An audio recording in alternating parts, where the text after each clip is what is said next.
You've heard the stories. The robots take over, the machines turn on us, the AI becomes conscious and decides we're the problem. But that's not the future we should fear. The real apocalypse won't come with laser beams and killer drones. It'll come quietly, elegantly, behind a paywall, hidden in a terms of service update. It won't scream, it'll whisper. Click accept to continue. Because the real threat isn't AI gone rogue, it's what happens when we can't live without it. And worse, when the power to control that AI belongs to just a few. When every tool you use to think, to create, to speak belongs to someone else. When art, music, communication, memory all depend on a subscription, a license key, an algorithm you're not allowed to see. That's not science fiction. That's tomorrow morning. Right now, we're hurtling toward a world where choice is disappearing. One app, one model, one company at a time. And when there are no more choices left, that's when you realize you were never free, you were just renting your future. Right now, the AI art world looks like a buffet. Midjourney, DALL, Firefly, Stable Diffusion, Runway, Canva's Magic Studio, Leonardo, Art Breeder, the options seem endless. But that illusion, it's already starting to crack. Let's rewind a bit. In 2021 and 2022, AI art exploded. New platforms were launching every month. Tools were open source, experimental, community-driven. It felt like the early days of the internet, wild, messy, and full of possibility. But just 2 years later, we're already seeing the same pattern we've seen in nearly every digital industry: consolidation. The moment the tech proved valuable, the giants moved in. Adobe launched Firefly and began baking it into Creative Cloud. Microsoft integrated OpenAI tools across its entire product suite. Canva bought out Kaleido AI. Even Meta is pushing its own internal generation tools now, with seamless Instagram and WhatsApp integration just around the corner. OpenAI? It quietly folded DALL into ChatGPT Plus. No standalone product anymore, and no public API unless you go through their controlled sandbox. Meanwhile, smaller companies are either getting acquired, pivoting to corporate B2B deals, or flat out vanishing.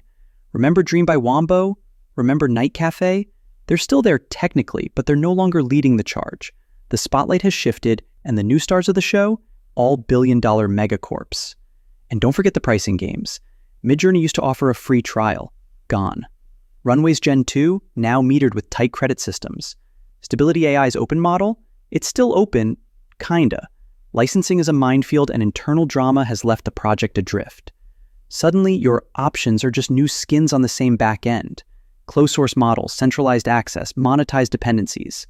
So yeah, you've got options. As long as they all come with a monthly fee, TOS that could make a lawyer cry, and a company that could disappear the feature you rely on next Tuesday. The era of indie AI art tools, it's not over yet, but the countdown has started. Here's the real twist.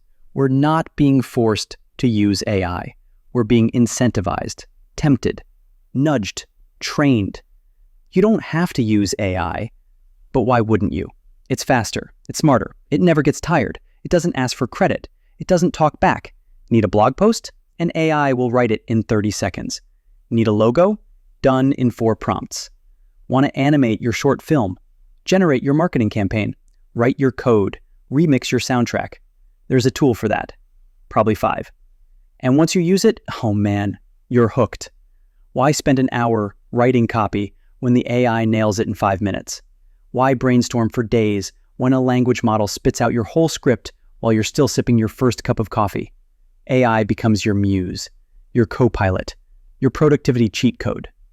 But slowly, and this part's important, that shortcut becomes the path, and the path becomes the cage. You stop refining your skills because the machine does it better.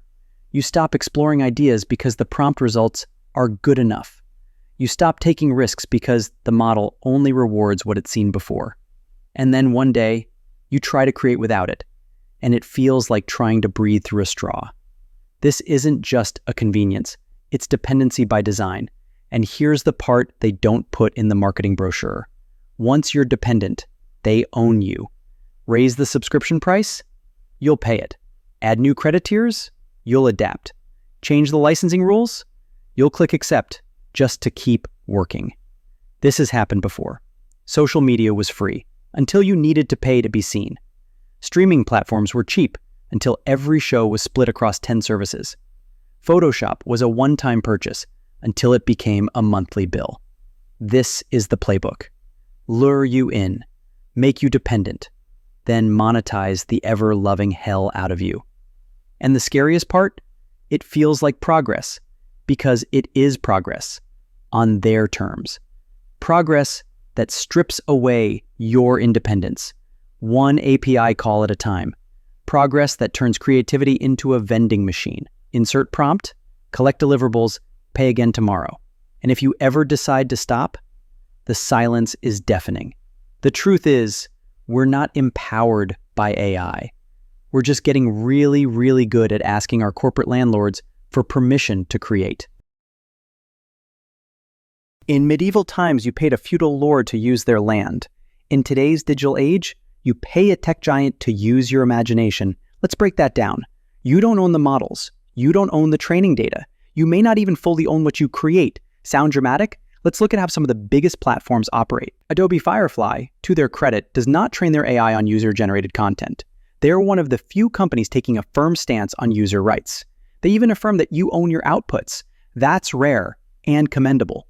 But step into the world of OpenAI and DALL and things get murkier.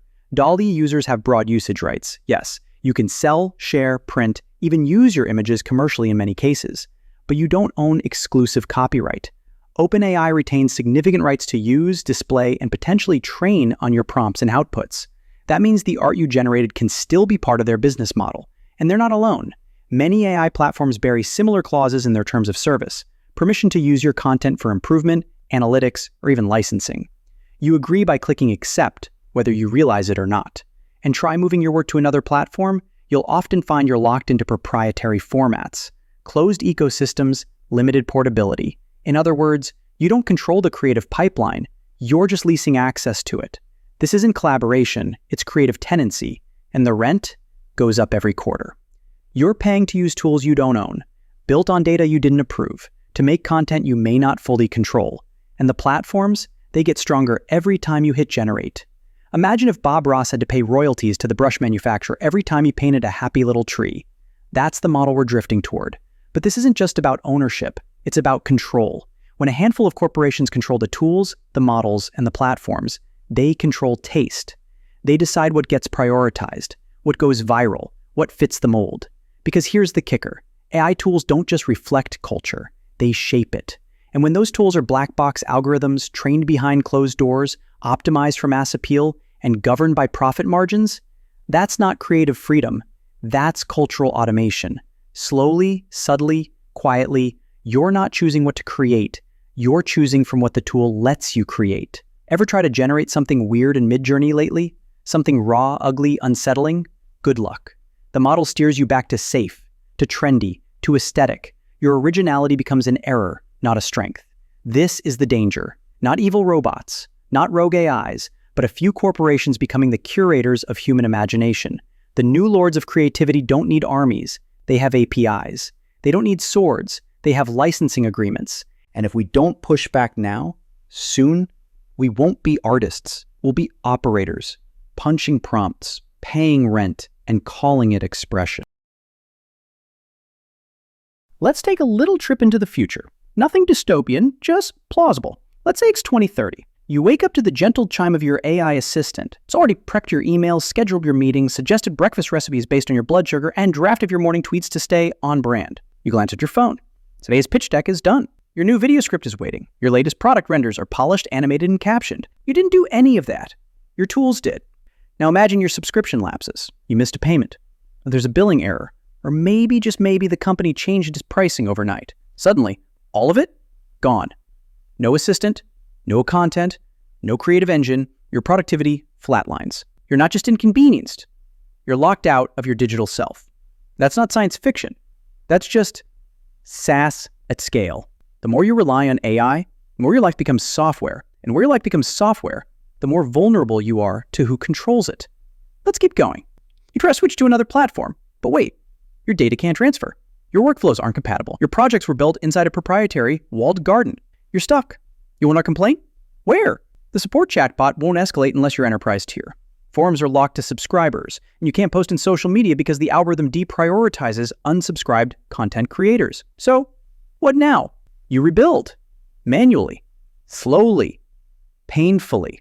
while your competitors, still plugged into the AI mainframe, move twice as fast for half the effort. This is the future that consolidation builds. Not dramatic, not explosive, just efficiently brutal. And here's the catch. No one notices at first, because it's not a blackout. It's a dimmer switch, a slow fade from open to closed, from options to obligations. Today, you can choose from 5 different tools. Next year, maybe 3. After that, 1 or none if the one remaining decides you're not profitable enough. When there's nowhere else to go, the question changes from what can I create to what will they let me create? Freedom doesn't die with a bang. It dies when choice becomes a luxury. We're on a path where every app you use, every service you rely on, every creative outlet you depend on to be revoked, restricted, or rewritten by a company you have zero control over. And once that becomes normal, there's no going back. We're not heading toward a future with fewer tools. We're heading toward a future where tools own you, unless we do something about it. Now. This video was made with AI voices.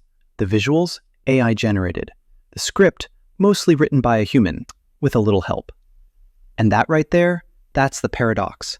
We're using the very system we're warning about, because this is what the future already looks like. AI isn't coming, it's here, and most of us are already relying on it without even realizing how much. But here's the truth. AI isn't dangerous because it's powerful. It's dangerous because it's becoming inescapable, and the fewer hands that hold it, the more dangerous it gets. When a single platform becomes your creative lifeline, when your ideas are processed, filtered, approved, and monetized by a company that doesn't even know your name, you haven't gained freedom, you've traded it. Every tool you depend on can vanish, every feature can be revoked, every policy can change overnight. And if you're not one of the few who owns the infrastructure, the models, the data, or the patents, you're not a creator in the system, you're a tenant.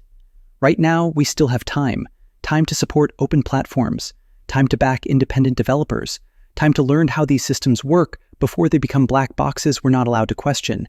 Time to remind the world creativity wasn't meant to be leased. Because the real apocalypse won't come from sentient AI. It'll come when all the options are gone, when creativity is permission-based, when access is paywalled, when choice is a premium feature. That's when the lights go out. So if you still have choices, use them. Support the weird stuff. Download the offline version. Host it yourself. Push back when something gets locked behind another monthly fee. Because if we don't fight for options now, the next generation might not even know they ever existed. This is your warning. This is your wake-up call. Not because it's too late, but because we're almost out of time.